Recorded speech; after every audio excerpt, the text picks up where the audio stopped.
What's up guys, welcome back to the vlog. I hope you guys are keeping well, and if you're new to the channel, please consider subscribing and drop a like on this video. In today's video, we're not working on the Golf. Shale's working on a Toyota Taz today. He's gonna be doing the tie rod ends and the top shock mounts, which I'm gonna be showing you guys in the vlog here.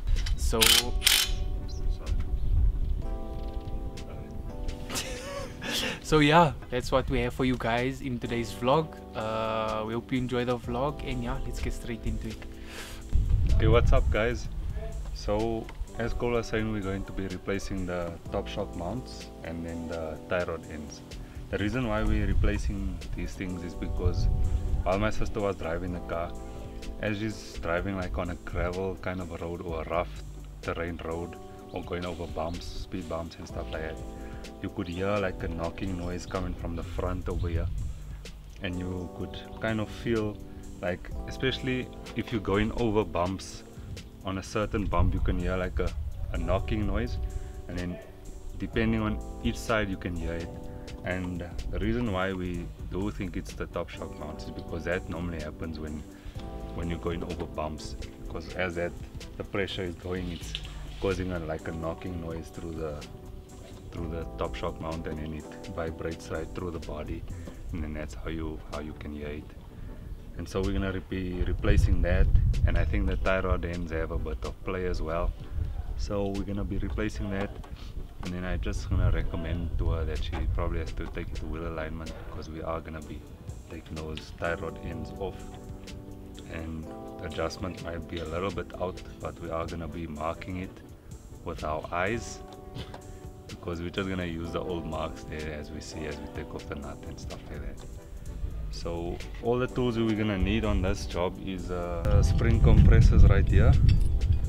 This is to compress the spring so that we can take the top shock mount out.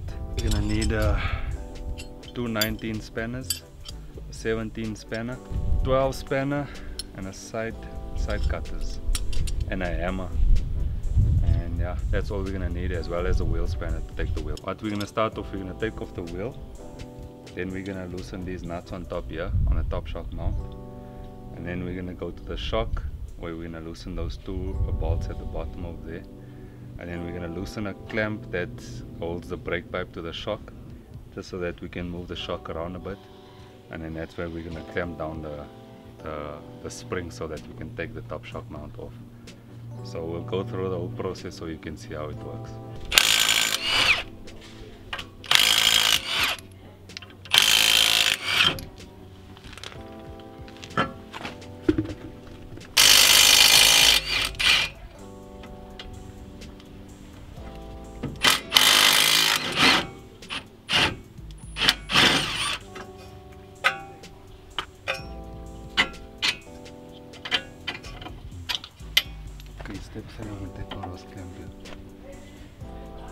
Yeah, I can see.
Guys, so I just took that clamp off so that the brake line can be a bit loose, the hydraulic pipe for the brakes. The problem is now, because this doesn't have like a nice mounting on the shock, the brake line, it kind of, the only way to get rid of the brake line, which is still in the shock here, you have to completely take off the brake line, and then the brake fluid is gonna come off. So I'm not gonna do that.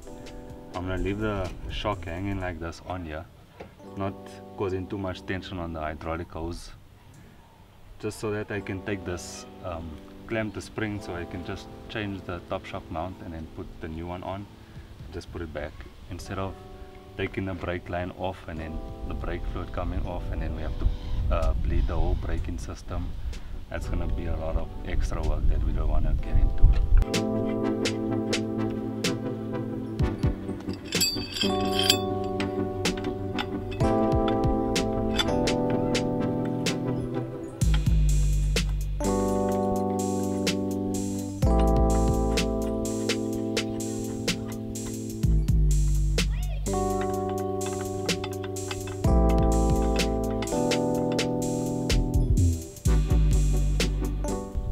So if you're gonna be doing this job at home, please make sure that you buy quality spring compressors, because you don't want to buy cheap spring compressors that might come loose and then the spring shoots loose and could hurt you severely. So try and buy quality ones. You can buy them at AutoZone or at Midas or something like that.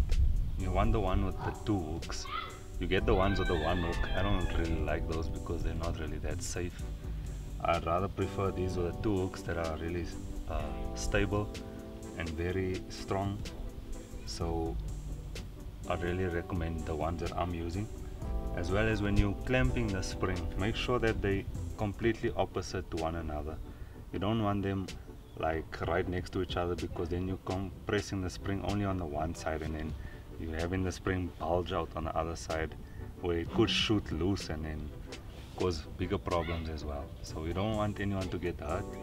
So please guys, take the precautionary measures for your safety, and just be very cautious when you're doing this job, because it's very, can hurt someone really bad.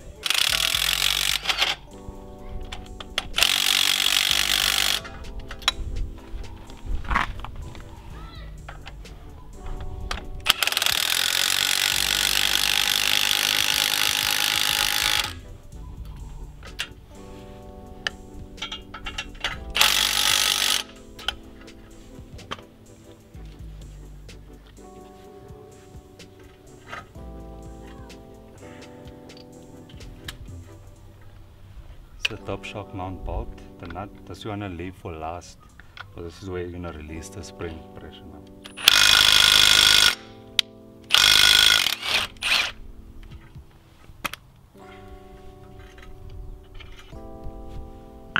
This is the old top shock mount.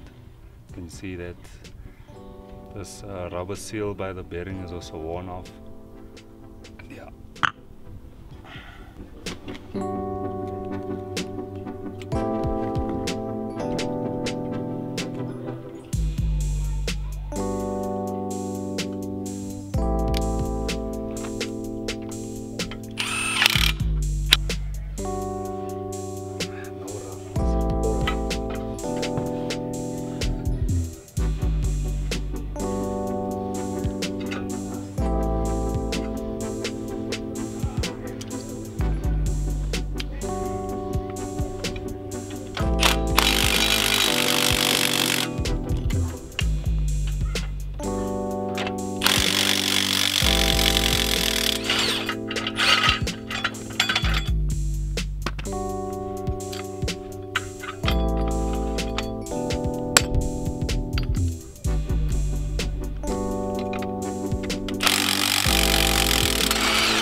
Okay guys, I didn't show you how I did the tie rod end, but anyways, what we did is, hold on.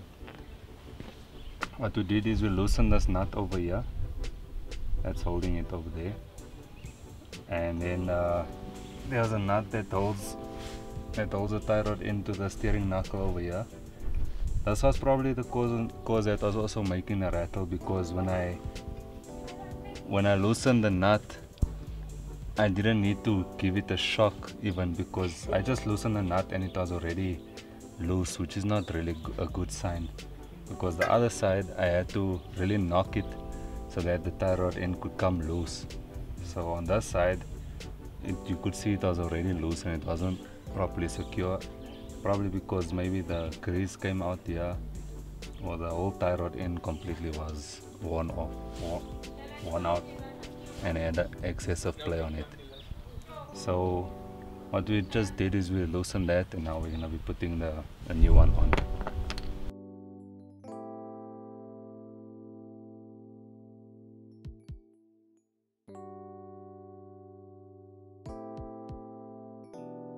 So yeah guys, that's all we have for today's vlog. We hope you guys enjoyed the vlog and maybe learned one or two things if you're gonna do this on your own car in future. And yeah, don't forget to drop a like on the video, subscribe if you're new to the channel, and yeah, see you in the next one.